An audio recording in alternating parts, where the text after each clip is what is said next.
tardes a todas, a todos. Bueno, yo doy clases toda la semana acá, así que hay algunos que les veo cara conocida que han sido alumnos míos o son alumnos míos. Van a escuchar por ahí algunas cosas que ya vengo diciendo desde hace varios años.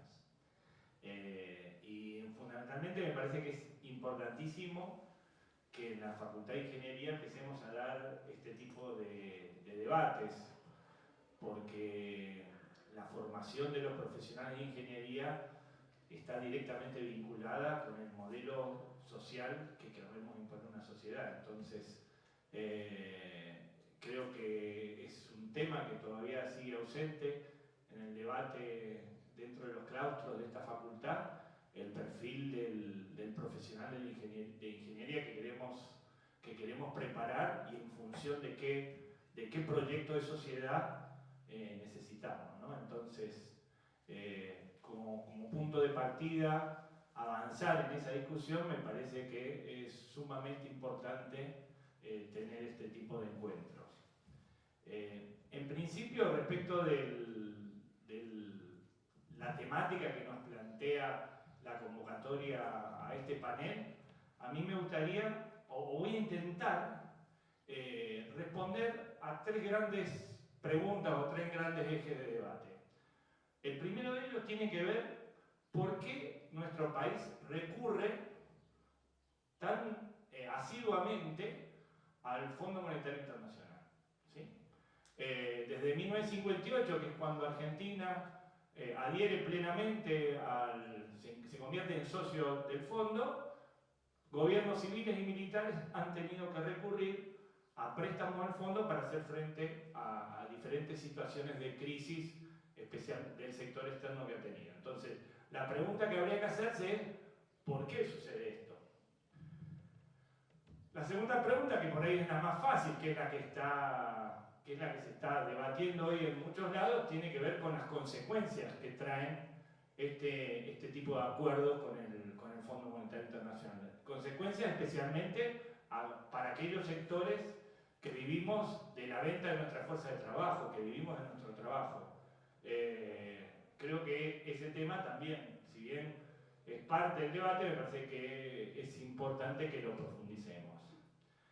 Y finalmente, la tercera pregunta o el tercer eje de debate que yo les quisiera proponer en este encuentro es si problematizar este tema de la ruptura con el Fondo Monetario Internacional y el no pago de la deuda externa. Si es realmente esa la discusión de fondo que tenemos que dar en relación a encontrar caminos de solución a la crisis y a la pobreza que vive nuestro país, ¿no? En primer lugar, yo no sé si ustedes han escuchado hablar de un concepto que presentan todos los economistas, que hablan de que nuestro país sufre regularmente de lo que se denomina la restricción externa. ¿Sí? ¿Qué sería la restricción externa? En concreto, que los dólares que genera nuestro país para hacer frente a sus importaciones, a los viajes que ciertos sectores sociales hacen al exterior, al pago de las royalties y regalías al capital extranjero, los dólares que genera nuestro país, llegado un momento, resultan insuficientes para atender ese tipo de demandas. Entonces, ahí es cuando aparece el problema de la falta de dólares. Y acompañando normalmente esta falta de dólares viene el tema de la devaluación y todo lo que trae aparejado este problema. Entonces, habría que preguntarse cuál es el origen de esta restricción externa. Y en ese sentido, yo voy a rescatar un concepto que formuló alguna vez un ingeniero que ha sido empresario y ha sido economista también, que se llama Marcelo Diaman. Marcelo Diaman, cuando caracterizaba la estructura productiva de nuestro país, hablaba de la existencia de una estructura productiva desequilibrada. ¿A qué le llamaba estructura productiva desequilibrada?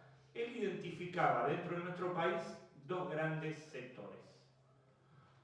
dentro de los ámbitos de la producción, ¿sí? Un sector productivo vinculado al sector agropecuario y a la industria agropecuaria, altamente competitivo a nivel internacional, generador de divisas, y otro sector, que sería el sector industrial, un sector industrial con un muy bajo nivel de competitividad, que se maneja a una escala muy baja en relación a los estándares de escala que requieren ciertas industrias a nivel internacional y que además en el momento de crecer son fuertemente demandantes de divisas. Entonces tenemos, por un lado, el sector que genera las divisas, digamos, para la realidad actual sería el complejo agrosojero, la minería y algún otro sector similar, y un sector industrial de muy bajo nivel de competitividad que es altamente demandante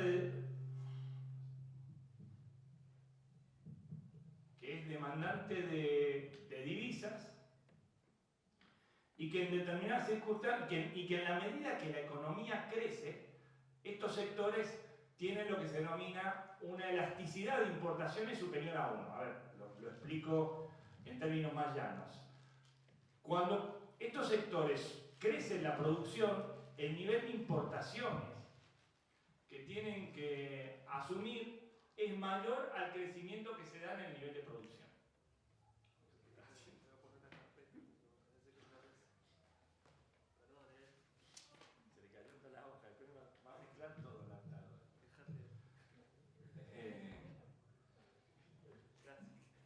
Bueno, vuelvo al tema de... algún ingeniero que resuelva. Vuelvo al tema de la elasticidad de las importaciones. A ver, cuando la producción, por ejemplo, automotriz crece un 10%, los requerimientos de importaciones de ese sector crecen a un ritmo mayor al 10%.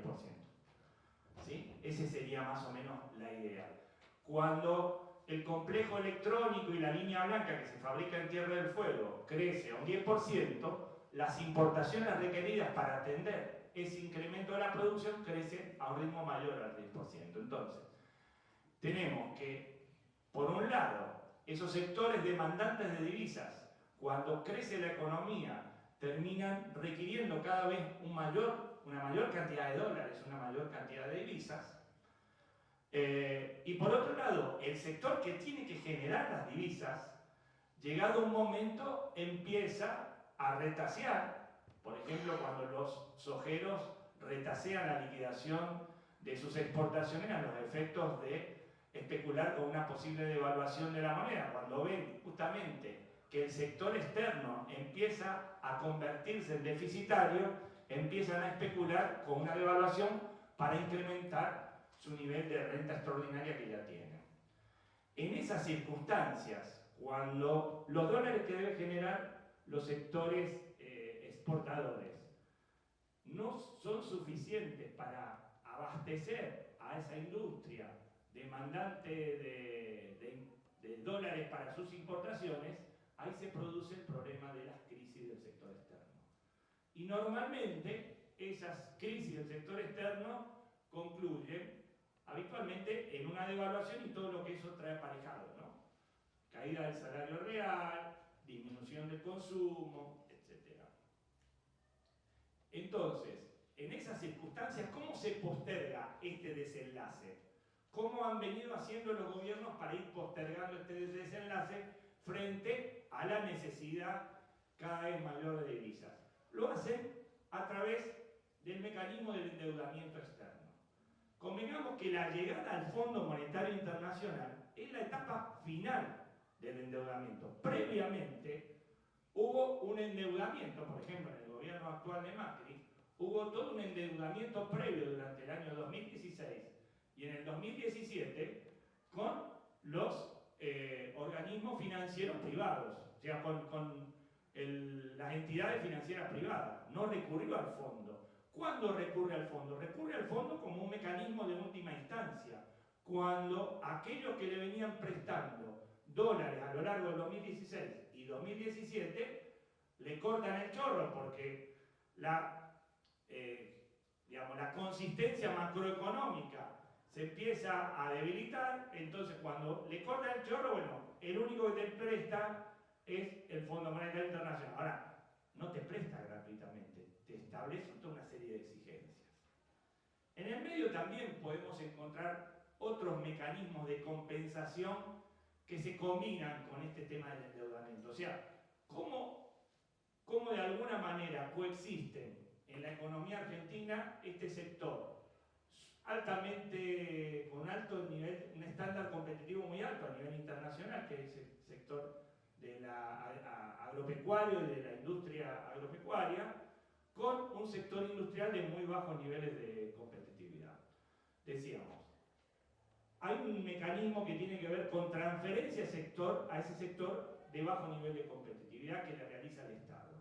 En algunas circunstancias a través del endeudamiento, en otras a través de la transferencia que hace el Estado a partir de la apropiación de parte de la renta extraordinaria que genera el sector agrícola, las retenciones a las exportaciones agrícolas, y esa transferencia se le realiza por distintos mecanismos hacia los sectores de bajo nivel de competitividad. Por ejemplo, a través del subsidio a las tarifas de los servicios públicos. O sea, no solamente a través de eso, de los servicios públicos, no solamente para los empresarios, sino también a partir del abaratamiento de la mano de obra. ¿Sí? Porque en la medida que el Estado te subsidiaba la tarifa, la mano de obra para los empresarios era más barata, ¿no? Para poder sostener la fuerza de trabajo no tenían que pagar sueldos tan altos. Y el tercer mecanismo, repito que estos tres mecanismos se combinan: deuda, transferencia de los sectores competitivos hacia los sectores no competitivos. El tercer mecanismo es el incremento de la tasa de plusvalía, el incremento del trabajo no pagado por parte de los capitalistas hacia los trabajadores. Estos tres mecanismos se combinan de diferente manera según las diferentes circunstancias históricas, que tienen que ver también con la situación de lucha del movimiento obrero y popular en cada una de las épocas históricas. De esa manera, ¿qué tenemos? Tenemos que nuestro país cae sistemáticamente en la necesidad de endeudamiento. Y que esa necesidad de endeudamiento, cuando ya no es posible cubrirla con los sectores financieros privados, tenemos que recurrir a los organismos financieros multilaterales como el Fondo Monetario Internacional o el Banco Internacional de Desarrollo. O sea, se puede tener esta estructura productiva sin recurrir al endeudamiento del fondo, y no.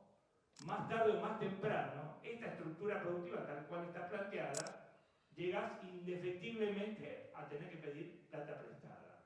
E indefectiblemente vas a tener que recurrir al fondo. El tema es, ¿qué sucede cuando recurrís al fondo? Ahí vamos a la segunda pregunta. ¿Qué implicancias tiene para la clase trabajadora esta recurrencia a los créditos del Fondo Monetario Internacional? Bueno, se están viendo en la actualidad, digamos, el dato más preciso respecto de qué implicancias va a tener el acuerdo con el fondo, lo tenemos a partir del proyecto de presupuesto que presentó el gobierno de Macri al Congreso de la Nación, o las ideas que tienen detrás de la presentación del presupuesto al Congreso de la Nación.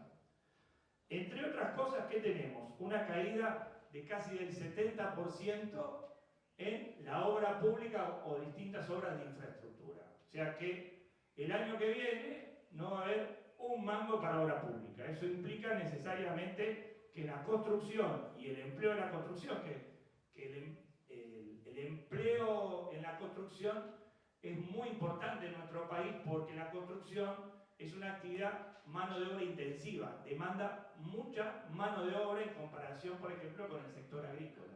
Entonces, la caída en la construcción va a significar una caída muy importante en el nivel de empleo y todo lo que eso trae aparejado. En segundo lugar, tenemos que va a haber una caída salarial muy grande, o sea, ya las pautas salariales dentro del presupuesto nacional para cubrir los salarios de los agentes estatales del gobierno nacional establecen aumentos muy por debajo del 45-50% de inflación que venimos teniendo a lo largo de este año. O sea, vamos hacia una discusión paritaria donde el gobierno va a ofrecer aumentos muy por debajo de la pérdida salarial que venimos teniendo los trabajadores. Por ejemplo, en el tema educativo ya han anunciado fuertemente la disminución de las becas a los estudiantes. ¿Sí? Plan Progresar, todos los planes que tienen que ver con el desarrollo de becas a los estudiantes, eso sufre una caída sustancial dentro del presupuesto nacional. Caída en el presupuesto asignado a la formación docente. Caída en los jardines de infantes. Cuando largaron un programa para la construcción de jardines de infantes a nivel nacional, planteaban que iban a construir en este lapso 3.000 jardines de infantes. Creo que llevan menos de 20 y el presupuesto asignado ya para el año 2019 cae significativamente, o sea que de los 3.000 con suerte vamos a terminar con 30, con el 1% del objetivo formulado originalmente. Se vuelve a congelar el Fondo Nacional de Incentivo Docente, que era la parte del salario de los trabajadores de educación provinciales, desde Jujuy hasta Tierra del Fuego, que cubría el Estado Nacional a través de lo que se denomina el Fondo Nacional de Incentivo Docente. Ese importe que cobramos todos los trabajadores de educación está congelado desde el año 2015. Desde 2015, a pesar de la inflación que venimos teniendo, el peso de ese fondo de incentivo docente en la estructura salarial de los trabajadores de educación cada vez es menor porque justamente no se actualiza al ritmo del incremento que se produce en los niveles inflacionarios. Bien, a su vez tenemos los anuncios que viene haciendo el nuevo presidente del Banco Central alrededor de mantener la bandita cambiaria entre 34 y 44 pesos. Lo que nos está preanunciando ya, en realidad, es que el dólar va a estar en 44. Más tarde o más temprano, al ponerte la banda entre 34 y 44, te está diciendo en 1, 2, 3 meses más vamos a llevar el dólar a 44.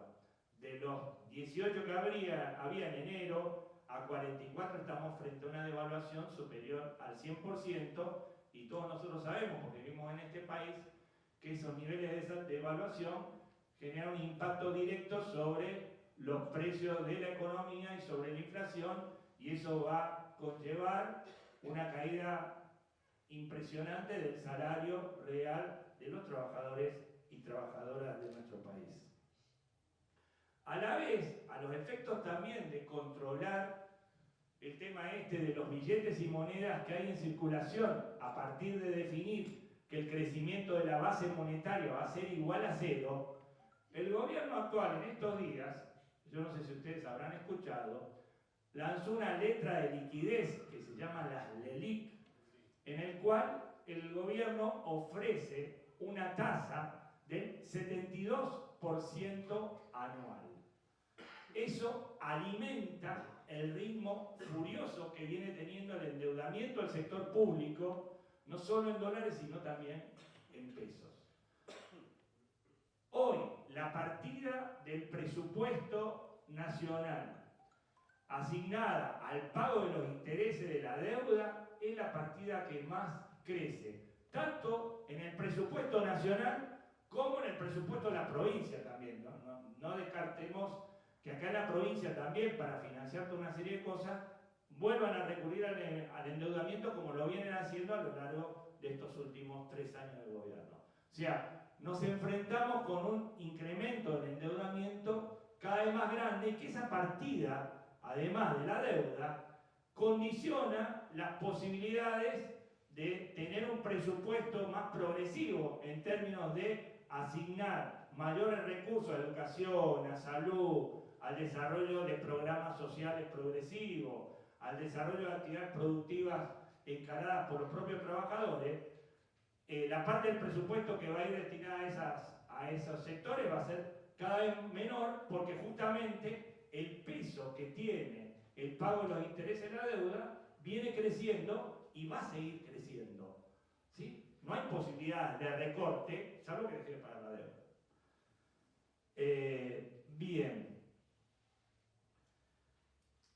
Entonces, ¿qué otras consecuencias vamos a tener? Aumento de desempleo, pobreza, aumento de la conflictividad social. Bueno, ahí después de última, ya cuando evaluemos ya el elemento más político, tenemos que ver el papel que juegan las conducciones sindicales en este sentido. Por ahí me olvidé por ahí de completar la presentación. Yo, además de ser profe acá de la facultad, soy integrante del Secretariado Provincial del SUT, del Sindicato Unido de Trabajadores en Educación, y bueno, soy parte integrante de una agrupación dentro del sindicato que se llama la Agrupación Marrón, Maestra Silvia Núñez. Nosotros también tenemos frente a esta situación tan grave el desafío de dar una disputa concreta por el excedente económico que hoy se lo llevan solamente los sectores financieros. Hoy los sectores exportadores y los sectores financieros son los que más claramente hoy se están llevando una tajada muy grande de la torta. De hecho, fíjense, ya está previsto un aumento de las tarifas de gas para los meses que vienen, justamente porque hay que acomodar el precio de las tarifas al incremento que se produjo en el tipo de cambio. Entonces, estamos frente a una situación donde las perspectivas para la clase trabajadora son cada vez más negativas y bueno, y no podemos ver ningún punto de salida que permita visorar una situación medianamente más amigable. Tampoco uno cree que en el capitalismo esto pueda cambiar mucho. Ahora, frente a este tema del endeudamiento externo, la solución o el debate pasa por el no pago de la deuda. De hecho, fijémonos, Rodríguez A, después del 2001, o a fines del 2001, declaró el default y el no pago de la deuda externa. ¿Sí? Eso no cambió el problema de la estructura productiva desequilibrada que yo les presenté al inicio de la charla. O sea, frente a la primera pregunta de que en nuestro país existía una estructura productiva desequilibrada que generaba un sector altamente competitivo, que es el que genera las divisas, pero por otro lado, un sector de muy bajo nivel de competitividad, que más tarde o más temprano, cuando la economía crece, genera una demanda creciente de divisas, ese desbalance que se da entre las divisas que entran y las divisas que salen, más tarde o más temprano requiere de un nuevo nivel de endeudamiento. Esa misma situación la sufrió el kirchnerismo, o sea, no se resolvió con el no pago de la deuda, no se resolvió con el default que declaró Rodríguez A. ¿Por qué? Porque esa estructura productiva es la misma que tenemos actualmente. Y a poco de andar del kirchnerismo empezó a sentir los mismos problemas. Los problemas del sector externo se hicieron cada vez más patentes en la medida que la economía fue encontrando sus propios límites. Entonces tuvieron que recurrir al famoso cepo, entonces tuvieron que ir ajustando las cuentas con el Club de París, ¿se acuerdan? Con el tema de resolver el problema de la expropiación de YPF, porque era necesario volver a salir a los mercados internacionales. O sea, ya en la última etapa, cuando Kicillof era ministro de Economía, ya estaban tratando de ordenar las cosas de forma tal de volver a recurrir al endeudamiento externo. Por eso habían arreglado con el fondo, con el Club de París, por eso habían arreglado el tema de la expropiación de YPF. ¿Por qué? Porque lo único que no pudieron arreglar con los fondos buitre, porque el nivel de exigencia de los fondos buitre era insostenible políticamente, ¿sí?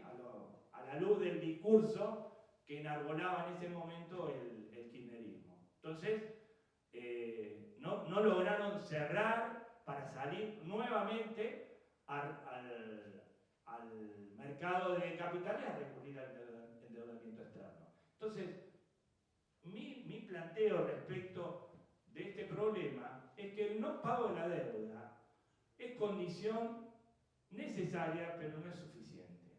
Acá lo que hay que poner en discusión es justamente el modelo social y económico de nuestro país, el sistema económico. El capitalismo argentino es un capitalismo que tiene estas características y que más tarde o más temprano siempre cae en estos mismos problemas, ¿sí? Restricción externa, crisis de balanza de pago, devaluación, con la devaluación caída significativa del salario real, aumento de los niveles de desempleo, aumento de los niveles de pobreza y vuelta a empezar. ¿Por qué? Porque la devaluación genera el tercer mecanismo de compensación que les hablaba al principio, que es el aumento de la tasa de plusvalía. O sea, fíjense, aquel que ganaba 20.000 pesos hace unos meses, hoy gana exactamente lo mismo. Sin embargo, hace unos meses ganaba $1.000 y hoy gana $500. O sea, el aumento de la plusvalía se da por la vía de la devaluación y no por la vía del recorte en el salario nominal. Entonces, ¿alcanza con el no pago? No, el no pago es un instrumento. Creo que hoy los sectores que nos consideramos de izquierda tenemos que avanzar en un debate con la población y tratando de ser lo suficientemente inteligentes para plantear que el capitalismo en Argentina no es viable, que este capitalismo en Argentina trae recurrentemente estos problemas y que hay que avanzar a un sistema económico social anticapitalista que tiene un nombre muy concreto, que ya fue nombrado millones de veces, que es el socialismo. Y hay que empezar a discutir el socialismo en Argentina. Y hay que empezar a discutir cómo se construye el socialismo y cómo se construye la herramienta política que pueda encabezar un proyecto socialista en Argentina. ¿Sí? Que hoy, personalmente, creo que no la tenemos, esa herramienta política, y que es un desafío no menor frente a los problemas que nos plantea la crisis. Por cada crisis de esta tenemos un montón de gente que la pasa muy mal. Entonces, el desafío nuestro es cómo construir esa herramienta política para dar una resolución definitiva a estos problemas. Y la resolución definitiva tiene que ver con ir hacia el socialismo. Y ese es, me parece, el gran desafío que tenemos por delante. Después, si quieren, me parece que como para lanzar los primeros elementos de análisis puede servirnos, y después que hable Lautaro, en el debate podemos ir resolviendo algunos de los otros planteos que pueden venir alrededor de este.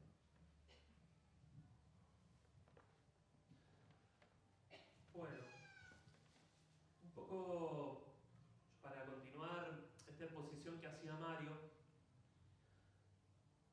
hay que pensar que expresa políticamente la presentación del nuevo acuerdo que hizo Macri con el FMI y la discusión que se abre con el presupuesto nacional. Acá podemos ver dos cosas. Una, la que se expresa en los números, en esta mega política de recesión, de caída de la actividad económica, en todos sus indicadores sociales, no solo lo que es el gasto público, sino la posibilidad de que los sectores privados tengan financiamiento, entonces pueda reactivarse el sector de la construcción, el comercio. Todas esas actividades tienen previsto, por este tipo de suba de las tasas de interés que le dan a todas las entidades, estas letras que mencionaba Mario, por ejemplo, las LELIQ, solamente las pueden adquirir las entidades financieras.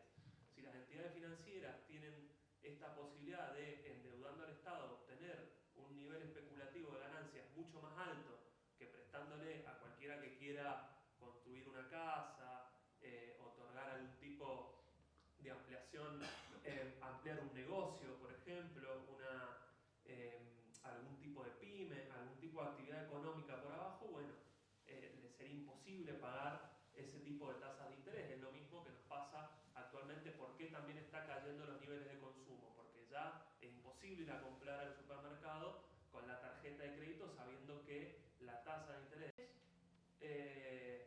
si con este nuevo plan, con esta nueva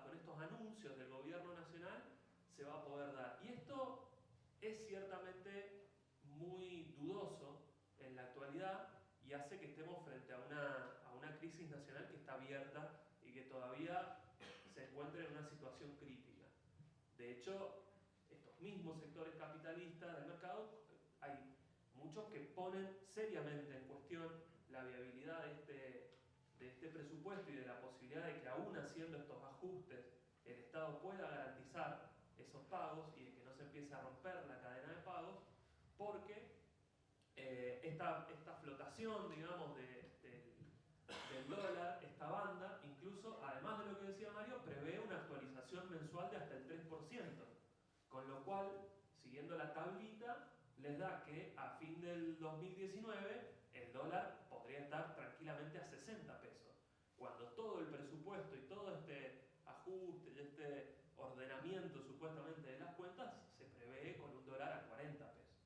Es decir, incluso con esta terrible política de enfriamiento de la economía, de ajuste fiscal y demás, nos encontramos ante una situación donde el propio gobierno corre riesgo de no poder cumplir y afrontar sus propios compromisos. Frente a esto, esta situación cruda y real de la crisis económica que está viviendo la Argentina, aparecen distintos tipos de respuesta política, ¿no? Una de las que más vamos a encontrar en los canales de televisión es esta nueva religión laica que se ha creado, ¿no? Que son los liberales de la economía, que vuelven y son prácticamente estrellas de los canales de televisión, tienen personajes muy expresivos, como Javier Milei y demás, pero que coinciden fundamentalmente con el gobierno en tratar de instalar una idea fuerza que entre en la población y tratar de decir, bueno, ¿cuál es el culpable de esta crisis? ¿Por qué ocurre lo que ocurre? Bueno, sencillamente porque gastamos más de lo que nos ingresa.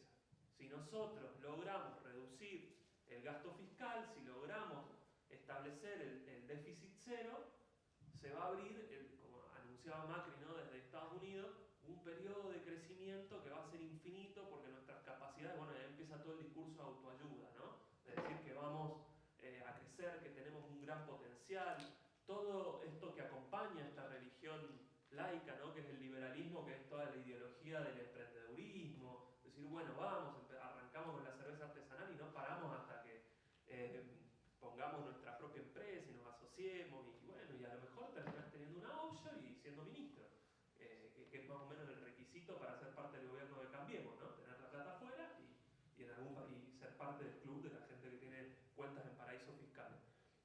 Pero ¿cuál es el problema de esto? Por un lado, la parte de diagnóstico que tiene una base de realidad. ¿Cuál es esta base de realidad? La decadencia que tiene la economía nacional. Hay una profunda decadencia nacional, como le gusta decir a Macri. Ahora lo que agregó a este discurso es que la crisis comenzó hace 70 años. En realidad sabemos que en 70 años ha habido crisis, ha habido periodos de prosperidad, ha habido todo tipo de situaciones económicas, no han sido 70 años de crisis permanente. Pero ¿qué apunta discursivamente con el gobierno? A que la culpa es aquellas concesiones que se lograron, aquellas conquistas del movimiento obrero, como las vacaciones, los salarios, los aguinaldos, todo un montón de legislación laboral y sindical que el gobierno, como parte de la receta del FMI, apunta a atacar profundamente para lograr bajar el costo laboral y no tener que tener como variable de aumentar sus ganancias solamente a partir de lograr un incremento artificial, si se podría decir, un poco de la plusvalía, que es lo que exponías vos, Mario, que es la relación entre los salarios en dólar, devaluando la moneda, que no es otra cosa que vendiendo tus productos en el mercado internacional más barato. Porque en última instancia esto que pareciera una receta mágica, que acá tenemos, encima venimos de una provincia donde tenemos un gobernador que dice que lo mejor que le podía pasar a Mendoza era tener un dólar a 40 pesos, porque la matriz de Mendoza es exportadora y demás. Bueno, todo eso para no decir de que en realidad lo que está haciendo es poder salir, la famosa competitividad es poder vender en el mercado internacional tus productos más baratos, ¿no? Porque lograste una mejor base tecnológica que baje realmente el costo de la producción, sino de lograr ciertas ventajas atacando el salario, atacando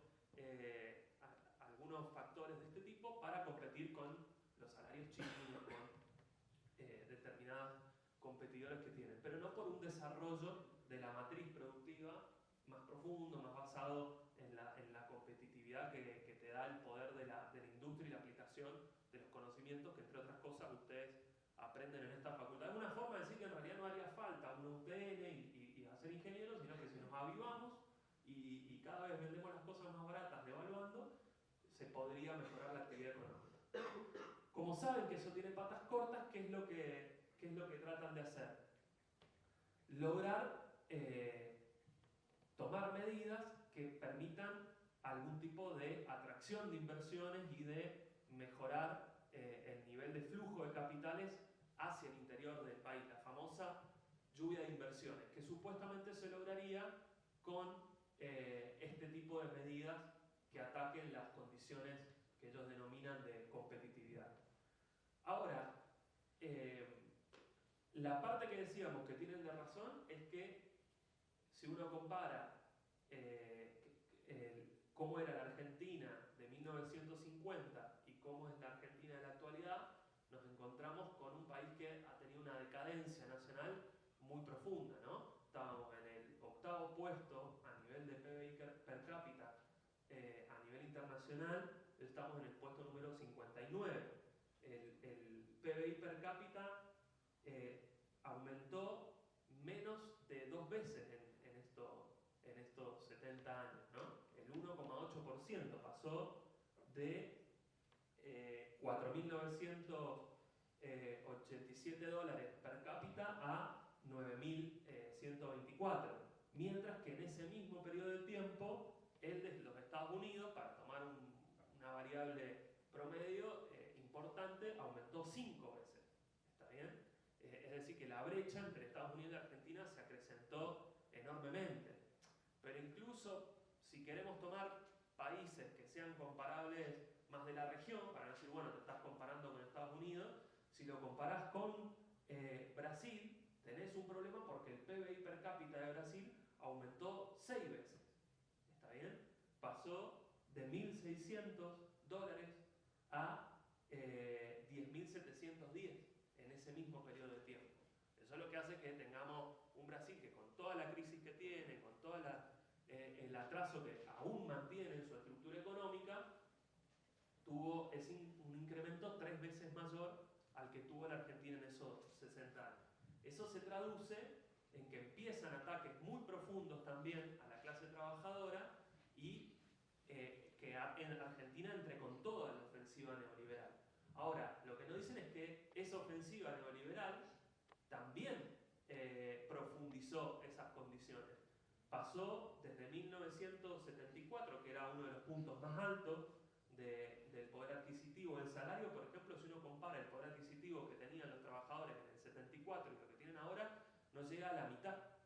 Es decir, se perdió ya este ataque, si se quiere, al movimiento obrero para obtener plusvalía en forma absoluta, llegó a un nivel muy profundo. Es decir, comparado con el 74, cobramos la mitad en términos de poder adquisitivo. La desocupación, que también se dice que cuando vos tenés con una desocupación alta podés hacer que baje el salario porque tenés, como te dicen en el laburo, ¿no? Si a vos no te gusta, tenés una cola atrás haciendo... Bueno, la desocupación creció desde el 74 hasta el 2010, pasó del 2,7 a la actualidad, perdón, al 9%. El trabajo no registrado en el 74 oscilaba, según si tomáramos en cuenta los asalariados o si tomáramos el total de la población económicamente activa, estaba entre el 20 y el 15% el trabajo no registrado. Actualmente está en el 35%.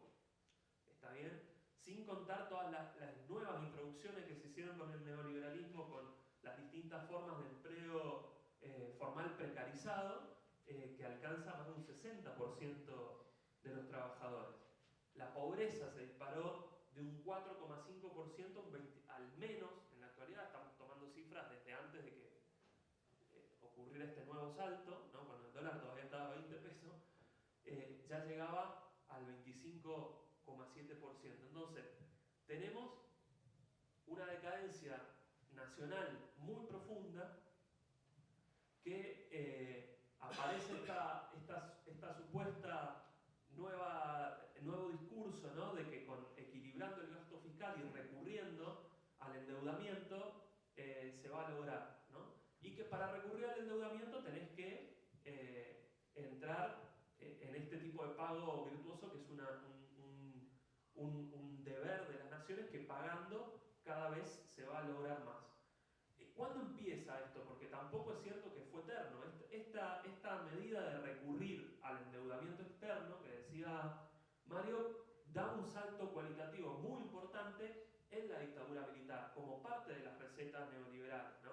El neoliberalismo que había empezado en Estados Unidos ya en el gobierno de Jimmy Carter, cuando tenían a Paul Volcker como presidente del Banco Central, que luego él va a ser uno de los creadores de esta doctrina de elevar la tasa de interés, que antes tenía intereses negativos en comparación con la inflación.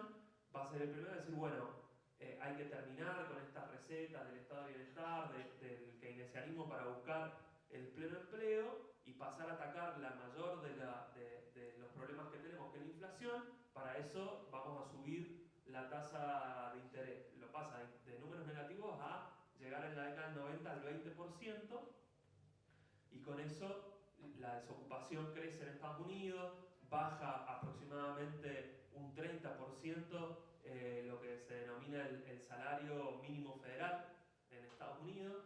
Una receta muy similar y que va a entrar incluso en forma mucho más ortodoxa, por supuesto, después con Reagan, que va a profundizar los ataques a los sindicatos y demás.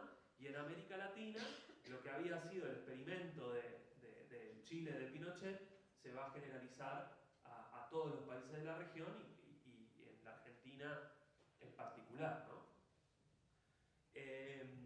La deuda, entonces, decíamos que pasa de 8.000 millones en la dictadura a llegar en el 82 a 45.000. Es el salto hasta ahora más grande que ha tenido y que se da justamente a partir de un fraude, porque si no, también hay que preguntarse por qué se hablaría del no pago, ¿no? Incluso en términos de lo que fue esa deuda, que es lo que estos economistas liberales tampoco nunca hablan, que es de dónde surge esa deuda y qué tipo de planteo es la discusión del no pago. Porque aparentemente en realidad siempre nos pagamos porque la culpa de todo es que recurrimos al endeudamiento porque gastamos más de lo que nos ingresa. La realidad es que no siempre fue así, y la realidad es que no fue el Estado el que genera esa deuda, sino que ese endeudamiento privado, que había llegado a 17.000 millones, fue con Cavallo como presidente del Banco Central de la dictadura, haciendo un pago donde le hacen este tipo de fraudes, de darle seguros, justamente por este problema de la devaluación, a quienes habían tomado endeudamiento privado, entre ellos muchos de los empresarios como el Grupo Macri, los Cartelones, los Pescarmona, los mismos empresarios de siempre. Le da un tipo de aseguro que les permite una cosa inédita, que es tomar un seguro retroactivo. Es decir, cuando ya estabas cobrado podés asegurarte de antemano. Imagínate que vos quieras contratar eso para tu auto después de haberlo chocado, o en la casa después de que te entraron a robar, sería ridículo, ¿no? Bueno, en este tipo de economías capitalistas se permite, y eso le permite estatizar la deuda privada, hacerlo crecer con tasas de interés que son realmente imposibles de solventar y sostener, y que va a provocar tres grandes crisis de la deuda. En el 85, en el 89 con el Plan Brady, y en el 2001 con la crisis del default que mencionaba más temprano Mario, planteando con Rodríguez anunciando que la deuda no se podía pagar. Es decir, que es una deuda que ya en distintas situaciones ha entrado en situación de cesación de pagos y de imposibilidad de afrontarla por el propio peso que se ha generado. Una de las respuestas ha sido, la que siempre por supuesto ha salido ganando, es la de tratemos de pagar, y a pesar de que los intereses crezcan, lo vamos a hacer.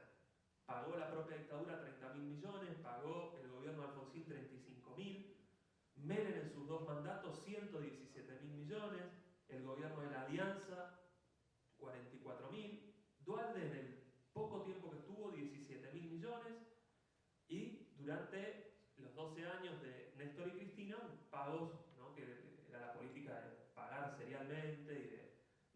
endeudarse 200.000 millones. Macri desde que llegó, 104.000. Es decir, a pesar de todo ese ciclo uno dice, bueno, ¿bajó el peso de la deuda? No. Este crecimiento de los intereses y sumado, bueno, con la política de reendeudamiento también que tuvo Macri, hoy por hoy la deuda ya tiene un alcance que supera los 400.000 millones, más los 57 que pagó el FMI. Es decir, es la piedra de Sísifo, ¿no? Es un círculo vicioso en donde en realidad hay que discutir otras medidas. Que es parte también, si se quiere, del debate que está abriendo Mario, diciendo si alcanza o no alcanza con el pago de la deuda. Ahora, uno de estos problemas, que es si el no pago de la deuda es una condición necesaria o no. Bueno, es una condición necesaria sencillamente porque es imposible de pagar. Ahora, ¿qué vamos a esperar?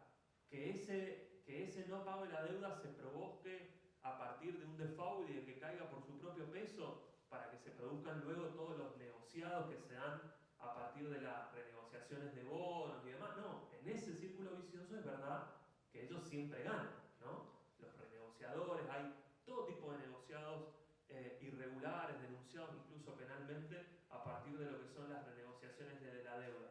Incluso la que lleva adelante Labaña, que ahora lo están promoviendo como uno de los posibles candidatos y salvadores de esta crisis, con Néstor Kirchner, que se presentó como una política de pago soberano, y que porque se suponía que había logrado una quita en los valores nominales que tenía la deuda, en realidad se había dado, esa quita del 54% se había dado junto con bonos que se le entregaba, cupones que iban atados al crecimiento del PBI, que efectivamente creció, que tenían ganancias extra que en los años posteriores les permitieron recuperar todo. Es decir, que la quita no tuvo un efecto sobre las arcas del Estado, porque lo que perdieron por un lado, lo ganaron por el otro.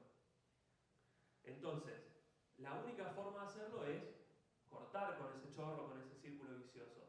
Tanto desde un punto de vista de pensar otra política económica, que es la discusión que haría Mario sobre una economía socialista, pero incluso desde sectores que son capitalistas, que se consideran a sí mismos en serio, que están en contra del socialismo, pero que han hecho algún tipo de investigación judicial seria planteando que esa deuda es un fraude, como por ejemplo el juez Ballestero, que hizo una mínima investigación penal sobre esa deuda contraída y detectó ni más ni menos que 477 operaciones ilegales en montar esa deuda. Porque el gran problema en general de ese tipo de endeudamiento es que, salvo algunas opciones que son menores en lo que es la totalidad de la deuda, como pueden ser algunos préstamos del BID y demás, la mayoría de esa deuda nunca llegó acá. Digamos, no se tradujo ni en obra pública, ni en puentes, ni en escuelas, ni en ningún tipo sino que han sido pagos de la deuda para pagar deuda y para pagar otro tipo de problema, que aquí quiero introducir nuevos elementos, me parece, que exceden el problema de la deuda y que tienen que ver más con los problemas estructurales de la economía, que tienen que ver con la fuga de capitales y que tienen que ver con los desequilibrios que introduce el comercio exterior como parte de la matriz económica nacional. Entonces, ¿alcanza con el no pago de la deuda? Lo vamos a ver enseguida. Yo comparto que no es una medida que se pueda tomar solamente aislada. Ahora, ¿es necesario poner en discusión el pago de la deuda? Sí, para cualquier discusión. O sea, uno de los grandes problemas que han tenido los distintos gobiernos nacionales es nunca querer ponerlo en discusión. El único que más o menos amagó con denunciarlo y decir que tenía que ponerse en discusión fue Alfonsín en un momento, pero al poco tiempo cedió a esa discusión.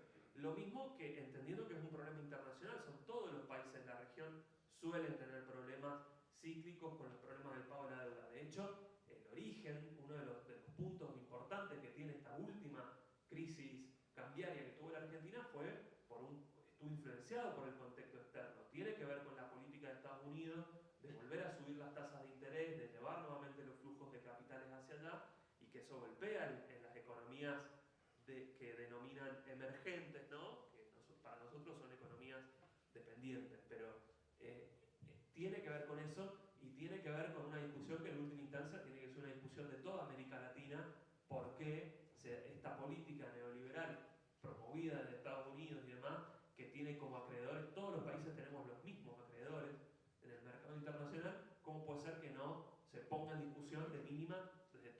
países de América Latina juntos. No, siempre cada uno negoció por separado y por supuesto eso le hizo ganar a estos especuladores millones y millones de pesos. Decíamos que este tipo de medidas seguramente no va a alcanzar, porque obviamente si uno toma este tipo de políticas de defensa de la soberanía nacional va a ser atacado. ¿Y cuál va a ser seguramente uno de los aspectos que se va a profundizar? Bueno, un aspecto que con toda esta política neoliberal de desregulación financiera nunca paró de crecer. ¿Y cuál es este aspecto que nunca paró de crecer? Ni siquiera durante los años del kirchnerismo, de desendeudamiento, O sea, incluso cuando no crecía el ritmo de endeudamiento, crecía igualmente este factor, es la fuga de capitales. Es decir, porque si no, Mario decía, los desequilibrios de la economía hacen que permanentemente tengamos que salir a buscar deuda en el exterior, sea privado, o sea en organismos privados, sea en organismos multilaterales como el FMI. ¿Por qué? ¿Cuál es la base? ¿Por qué se supone que es? Bueno, uno de los motivos que hay es que justamente no hay ningún tipo de mercado financiero interno en la Argentina a partir de los dólares que consigue en el mercado, en el comercio exterior. Estas ramas que tienen esta competitividad y que logran las exportaciones, que son los que más ganan, lo que hacen permanentemente con los dólares que ingresan al país es fugarlos al exterior. Pero no son solo los ojeros, sino incluso estos sectores de la industria, estos empresarios a los cuales se les da subsidios indirectamente por ejemplo, durante el kirchnerismo, a través de subsidiar el mercado energético, subsidiar los salarios y demás, también colocan permanentemente sus activos en el exterior mediante lo que se denomina la banca privada, que son maniobras contables que hacen los bancos que permanentemente lo saca fuera. Si no se corta con ese chorro, que incluso el gran problema es que se está incrementando, ¿no? O sea, desde que asumió Macri son 54.000 millones los que se han fugado del sistema bancario argentino hacia el exterior. O sea, es casi el equivalente a lo que el FMI va a poner, ¿no? Incluso gran parte de esto es mediante maniobras ilegales que han sido reconocidas penalmente por directivos de estos bancos, que son bancos extranjeros que están altamente concentrados.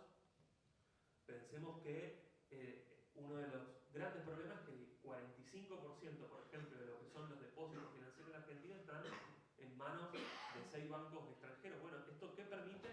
Justamente este tipo de maniobras contables de poder fugar, evadir impuestos, hacer que cada vez, mediante la evasión y mediante la elusión impositiva, las empresas que tienen eso no tengan que tributar como tenemos que tributar nosotros con el impuesto al IVA, el impuesto a las ganancias, y es más o menos el 60%, ¿no? De lo que ingresa un trabajador se va en impuestos al Estado, ¿no? Bueno, habría que ver lo de los servicios y demás, pero gran parte de la matriz impositiva viene de los propios trabajadores que mediante el IVA, como la mayoría de nuestros ingresos van al consumo, es una matriz impositiva regresiva, basada en los impuestos al consumo, no en los impuestos, por ejemplo, a la actividad financiera, a las ganancias, a los bienes suntuosos, y entre otras cosas se les permite por este tipo de maniobras contables. Entonces, nosotros ¿qué es lo que planteamos? Estos depósitos, estos bancos privados, se tienen que concentrar en una sola banca única, nacional, estatal, que permita evitar esa fuga de capitales y que permita que los dólares que ingresen al país permanezcan para poder afrontar los gastos que hay y poder equilibrar realmente el mercado interno. ¿Acompañado de qué otra medida? Bueno, justamente en una economía nacional que tiene estas diferencias, este desarrollo desigual entre ramas que consiguen dólares en el exterior y otras que no, que requiere que se importen insumos y demás, tiene que ver con justamente quién maneja el comercio exterior en la Argentina. Y hoy por hoy pertenece a un monopolio privado, a un oligopolio oligopolio en donde 5 grandes exportadores llegan a manejar hasta el 57% de las ventas en el exterior, ¿no?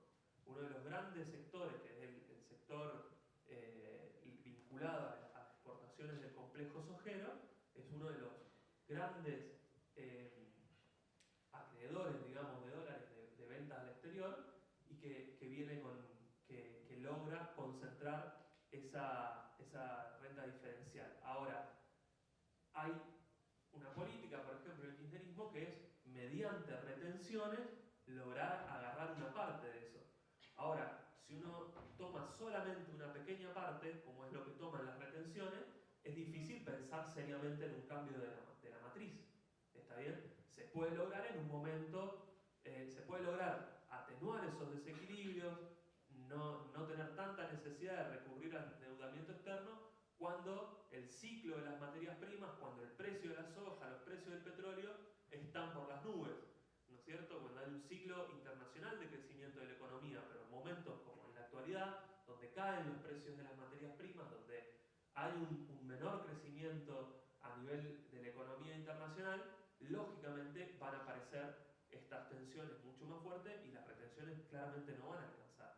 Entonces nosotros por eso planteamos de que el comercio exterior, en lugar de estar manejado por este oligopolio de unas pocas empresas multinacionales que lo controlan, pase a estar controlado por el Estado y sea el Estado el que le permita quedarse con ese diferencial y a la vez regular los desequilibrios que tienen en los precios internos, que explican gran parte de la inflación.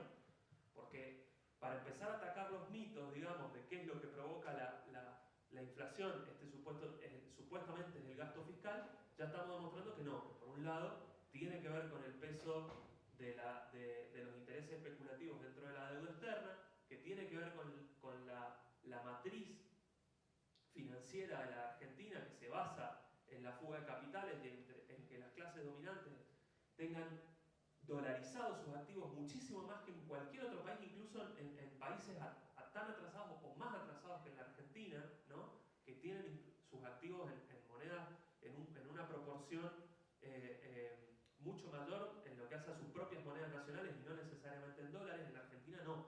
Es una matriz profundamente dolarizada que se favorece con esto. Bueno, este es otro factor. Decirte que los precios de los alimentos se disparen y que uno tenga que comprar, incluso los sectores más empobrecidos, que tengan que comprar el litro de leche a valores de dólares, ¿no? El pan, las harinas. ¿Por qué la inflación de los alimentos es mucho más alta que la inflación del producto? La inflación es del 40%, sí, la inflación promedio es del 40%, pero si uno va a la inflación que padecen los sectores más pobres, es decir, los que tienen que destinar sus ingresos fundamentalmente a comprar alimentos, la inflación es mucho mayor porque los precios de los alimentos son de los que más se han disparado. Y esto tiene que ver también con cómo se controla el comercio exterior. Aquí,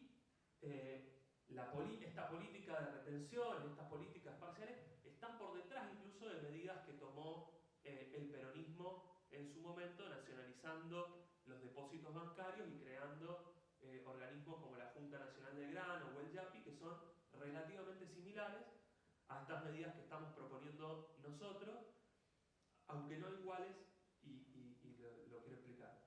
Pero son similares en el sentido que son medidas básicas, democráticas básicas, para poder afrontar realmente este problema de los desequilibrios que genera este saqueo capitalista que están llevando adelante. Ahora, en una discusión que tenía por Twitter con uno de estos influencers neoliberales que están tan de moda, ¿no? Me decía, bueno, esas medidas que ustedes proponen ya las tomó Perón en su momento y se demostraron que fueron un fracaso. Si, en primer lugar, podemos poner en discusión, porque corresponde poner en discusión si lo que nosotros planteamos son las medidas que hizo el peronismo o no. Nosotros creemos que no, que justamente hay que utilizar ese tipo de medidas no para la orientación social que les dio el peronismo en su momento, sino para ir a otro tipo de orientación social. Justamente el colapso que tuvo el YAPI, la Junta Nacional de Granos, tuvo que ver en que esa distribución diferencial que hacía iba, en primer lugar, no a adquirir mayores niveles de tecnificación y de salir del atraso industrial en el que estaba la Argentina. Si uno hace un estudio y hace un repaso de ver a qué iban esos fondos, bueno, se creó se financiaron molinos de harina, se financiaron productoras de lo que era el quebracho, pero todas actividades que no rompían con actividades muy vinculadas a la primarización de esos sectores. Y además lo dejaba en manos de sectores de lo que estaba intentando crear, que era este intento de formar una burguesía nacional, que se mataban por los cupos de exportación y demás, y que terminaron, por supuesto, muy cuestionados por arreglos de corrupción. Yo decía que en la polémica esta con estos economistas neoliberales planteaban que, bueno, que los empresarios eso les generaba desconfianza y demás. Ojo, porque estos empresarios sí atacan este tipo de políticas cuando tienen los ciclos económicos en donde les va bien. Ahora, cuando caen los precios de las materias primas, y que fue uno de los problemas que tuvo el YAPI, lo defienden. Eso fue lo que así terminó haciendo la sociedad rural, la Federación Agraria, que al principio atacaban esto, y luego, cuando empieza la crisis económica internacional en la década del 50, lo pasan a defender. ¿Por qué? Porque el peronismo les comete para nosotros un profundo error, que en realidad no era un error porque era consciente, pero es una diferencia muy profunda con nuestra política, que es a través de un precio sostén rescatarlos y comprarles a un precio mayor incluso que el precio internacional. Me van a decir, ¿por qué está tirando estas cuestiones históricas tan... Disculpen si es un embole, pero si lo vemos en la actualidad, podemos ver muchas analogías con lo que estamos haciendo hoy en el mercado energético.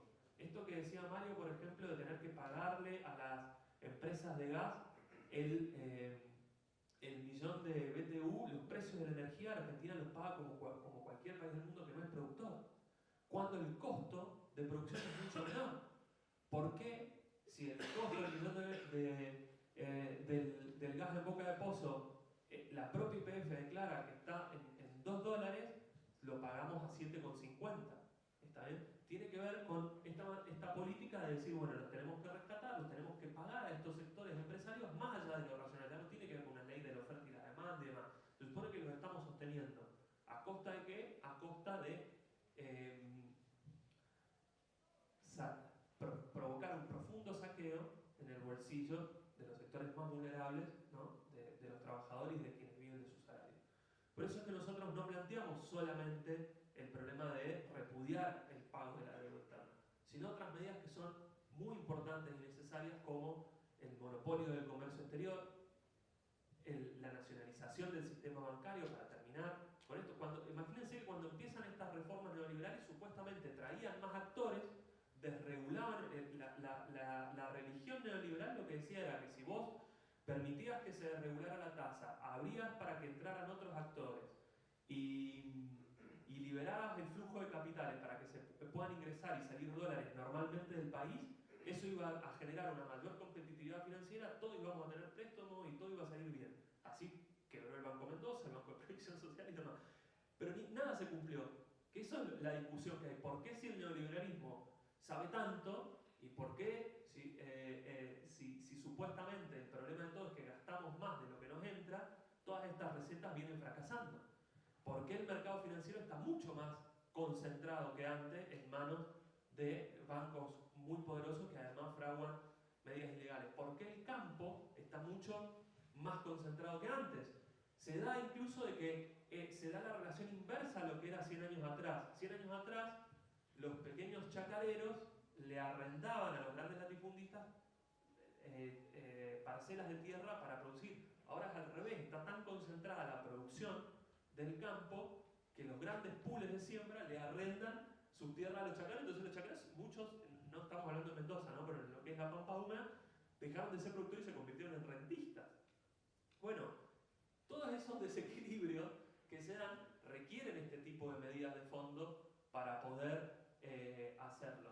Y es lo que nosotros estamos planteando, poner en discusión a a partir de la institución más democrática que puede tener la democracia representativa en un país como la Argentina, que es en lo que cree la gran mayoría de la población, que es el pueblo no gobierna sino a través de sus representantes, y esta elección que se hace cada 2 años y demás. Nosotros que creemos en otro tipo de democracia superior, que es una democracia que participe desde los propios centros de producción y demás, un tipo de democracia basada en consejos de trabajadores, estudiantes y pobladores, aún así tomamos el propio recurso que te plantea la propia Constitución argentina, que es decirte convocar una asamblea constituyente y que se pongan en discusión, no una asamblea constituyente amañada como la del 94, que decía que se podían discutir solamente a partir de los puntos básicos de acuerdo que habían acordado Alfonsín y Menem en el Pacto de Olivo, sino una asamblea constituyente libre y soberana que pueda discutir profundamente esto, que pueda discutir en manos de quién está el comercio exterior, el sistema financiero, la gran propiedad terrateniente, que se está concentrando en manos de algunos capitalistas que dicen que, bueno, que la culpa en realidad es de lo que gastamos todo, cuando en realidad no es así. Es ínfimo el gasto público. Lo que se pagó, por ejemplo, en intereses de la deuda equivale a 28 presupuestos universitarios. Y sin embargo, miren cómo se discute un punto más, un punto menos del presupuesto universitario. Yo vine al abrazo que organizaron acá los profes y los chicos de los estudiantes, el centro de estudiantes, las distintas agrupaciones que hicieron un abrazo simbólico, ¿no? Que dimos toda la vuelta, participé, acompañando, me acuerdo cómo se discutía, y era una discusión de interés nacional. Todo el mundo tenía que opinar de que la universidad tenía mucho, y salían estos economistas a decir de qué se queja la universidad. Salió Jaime Correas, que bueno, ustedes lo padecen desde el SUTE porque Jaime Correas decía, bueno, ¿de qué se quejan los universitarios? El presupuesto que tenemos diciendo que el presupuesto universitario era casi aristocrático, que había que necesariamente ajustarlo. Bueno, los intereses del pago de la deuda, que son 28 presupuestos universitarios, eso no se discute. Nosotros queremos que se discuta. Queremos que se discuta todas esas cosas. Por eso planteamos esta salida de fondo, y para que en ese tipo de espacio y con este tipo de políticas, los trabajadores, quienes compartimos estas ideas, quienes queremos desde la izquierda dar una salida, vamos a abrir mañana en una serie de encuentros que vamos a hacer a lo largo de todo el país. Ustedes seguramente lo van a poder ver por internet, si quieren conectarse y demás. Vamos a hacer una propuesta al conjunto de los sectores de izquierda y de trabajadores que se están organizando, que es tratar de superar esta situación actual de dispersión que tenemos entre las distintas organizaciones del sindicalismo combativo, de la izquierda y demás, y en base a proponer esta salida de fondo, queremos plantear una política de unificación de la izquierda obrera y socialista, de poner una organización común que nos unifique para poder dar una pelea tanto contra quienes desde el peronismo quieren dar una salida por derecha, ¿no?, como a la continuidad del saqueo que está llevando al gobierno de Macri. Disculpen